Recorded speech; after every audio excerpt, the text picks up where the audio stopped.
الحمد لله نحمده ونستعينه ونستغفره ونعوذ بالله من شرور أنفسنا ومن سيئات أعمالنا من يهده الله فلا مضل له ومن يضلل فلا هادي له وأشهد أن لا إله إلا الله وحده لا شريك له وأشهد أن محمدا عبده ورسوله أما بعد فيقول الله سبحانه وتعالى يا أيها الذين آمنوا اتقوا الله حق تقاته ولا تموتن إلا وأنتم مسلمون ويقول يا أيها الذين آمنوا اتقوا الله وقولوا قولا سديدا يصلح لكم أعمالكم ويغفر لكم ذنوبكم ومن يطع الله ورسوله فقد فاز فوزا عظيما. Ibadallah, dalam kesempatan Jumat hari ini kita akan mengenang kembali wasiat Rasulullah sallallahu alaihi wasallam yang beliau sampaikan kepada para sahabatnya sebagai wasiat perpisahan beliau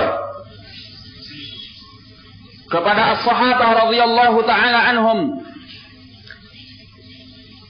Dikisahkan oleh Al-Irbad bin Sariyah dari riwayat Abi Dawud di dalam sunannya dengan sanad yang hasan.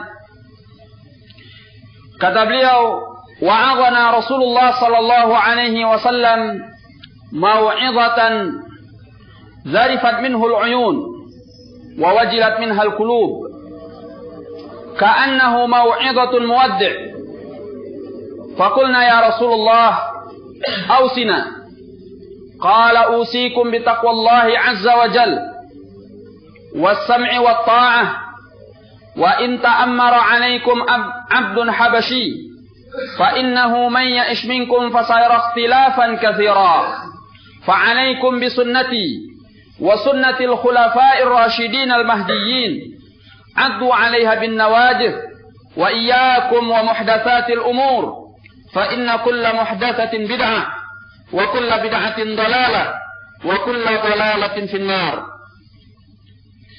Kata Irbad bin Sariyah radhiyallahu anhu, Rasulullah sallallahu alaihi wasallam telah memberi kami sebuah mau'izah, sebuah peringatan, wajilat minhal qulub, yang menyebabkan hati-hati menjadi bergetar, wa zarifat minhal uyun, dan mata-mata menjadi berlinang dengan air mata. Faqulna ya Rasulullah, maka kami bertanya, meminta ya Rasulullah, ausina, berilah kami wasiat. Qala,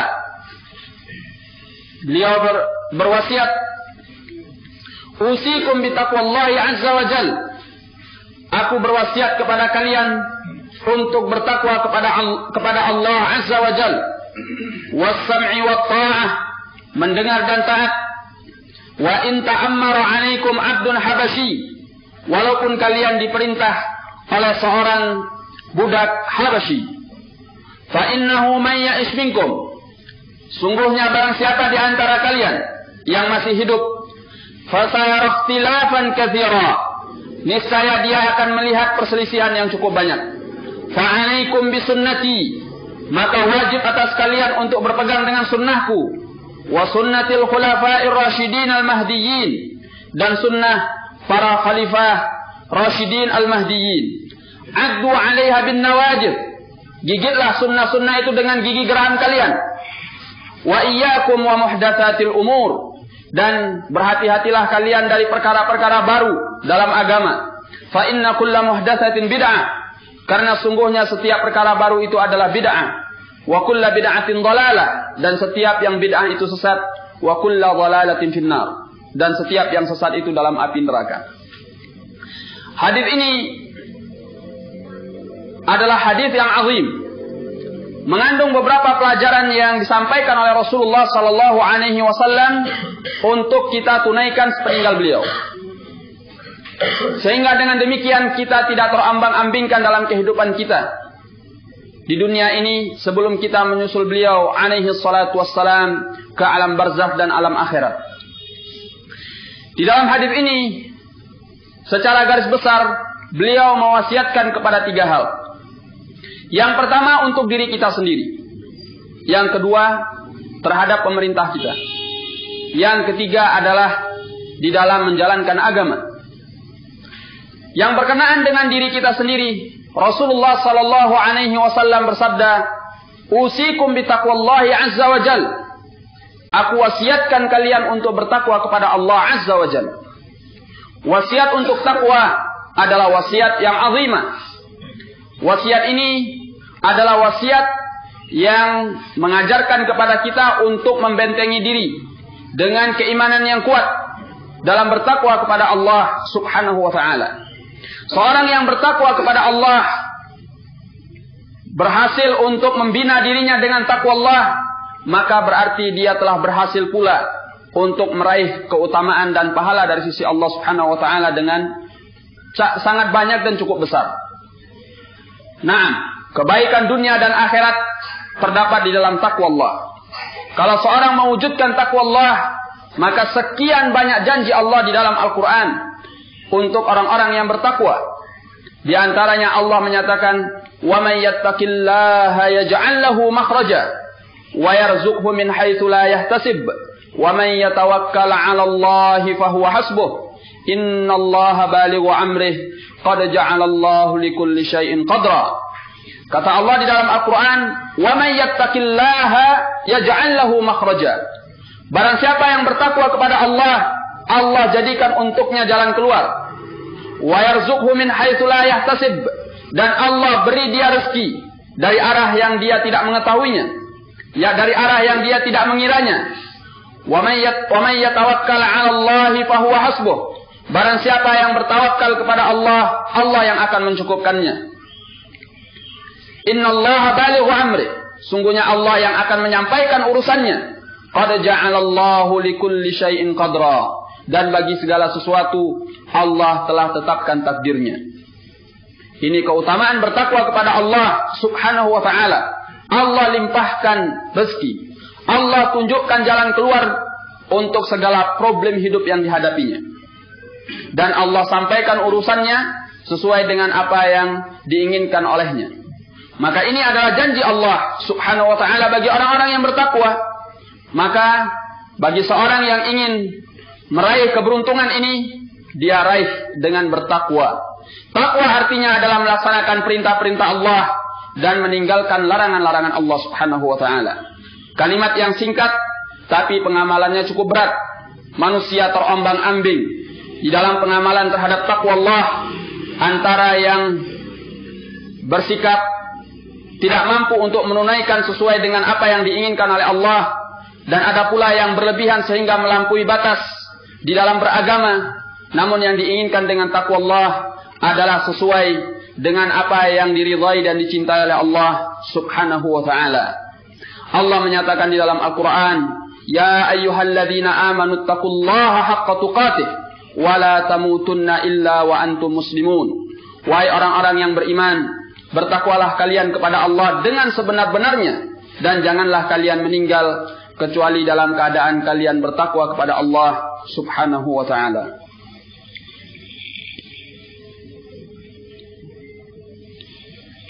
Alhamdulillah alladhi arsala rasulahu bil huda wa dinil haq liyudhhirahu 'ala ad-din kullihi walau karihal musyrikun.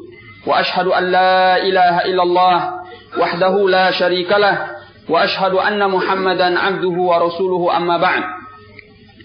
Wasiat beliau yang kedua yaitu yang berkenaan dengan hubungan bersama pemerintah, hubungan dalam bernegara, bermasyarakat. Rasulullah sallallahu alaihi wasallam mengajarkan, na'am, was-sam'i wat-tha'ah wa in ta'ammara 'alaikum 'abdun habasyi. Aku wasiatkan kepada kalian untuk mendengar dan taat.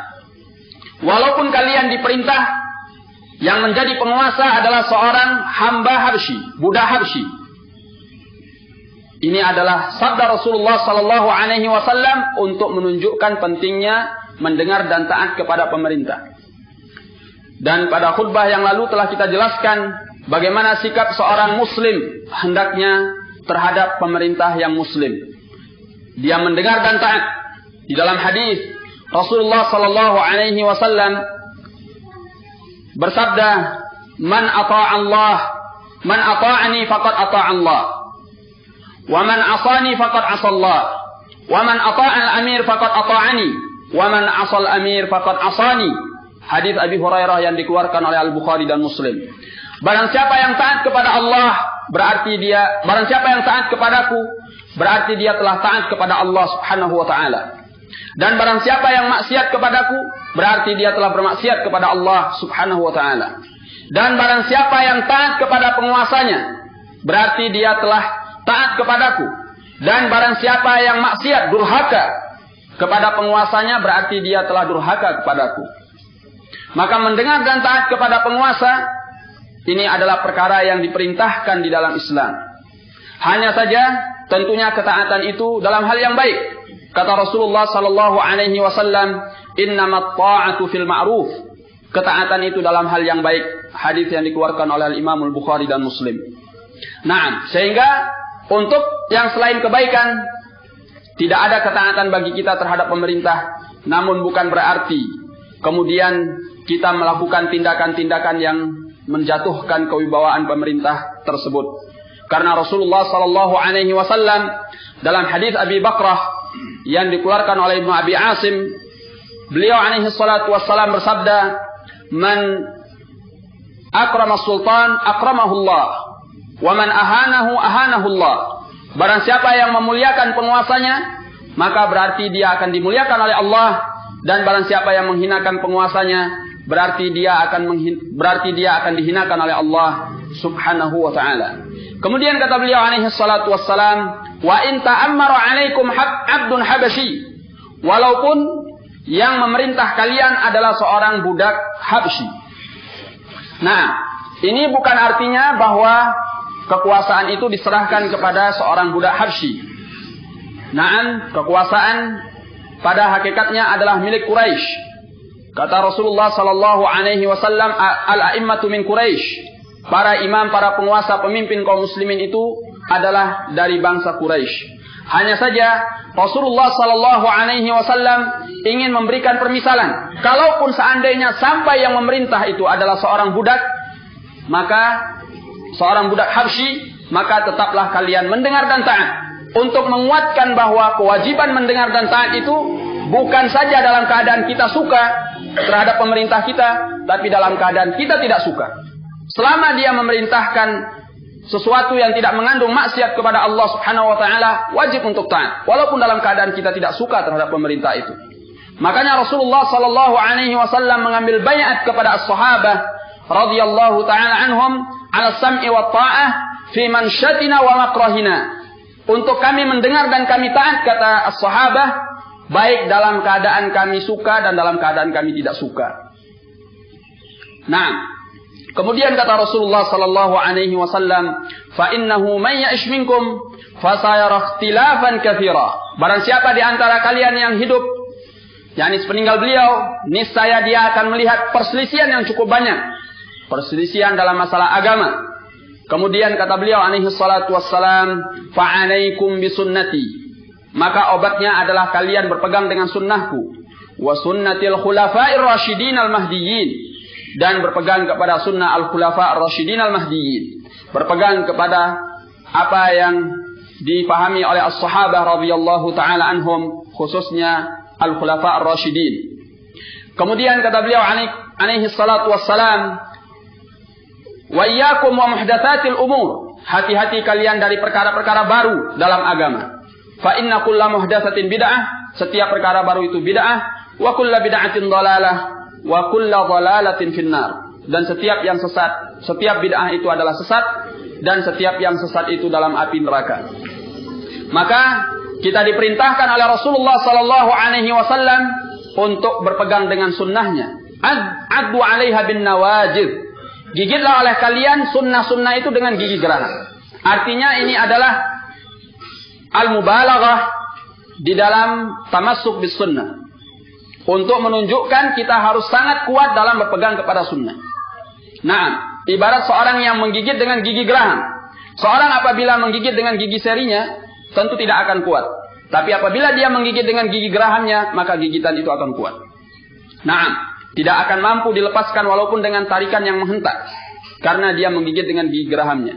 Maksudnya bahwa ini adalah perintah untuk kita berpegang kepada sunnah Rasulullah sallallahu alaihi wasallam dengan sekuat-kuatnya. Karena di masa belakangan sepeninggal beliau nanti akan ada terjadi perkara-perkara bid'ah yang semua itu memancing untuk kita mengikuti hawa nafsu. Allahul musta'an.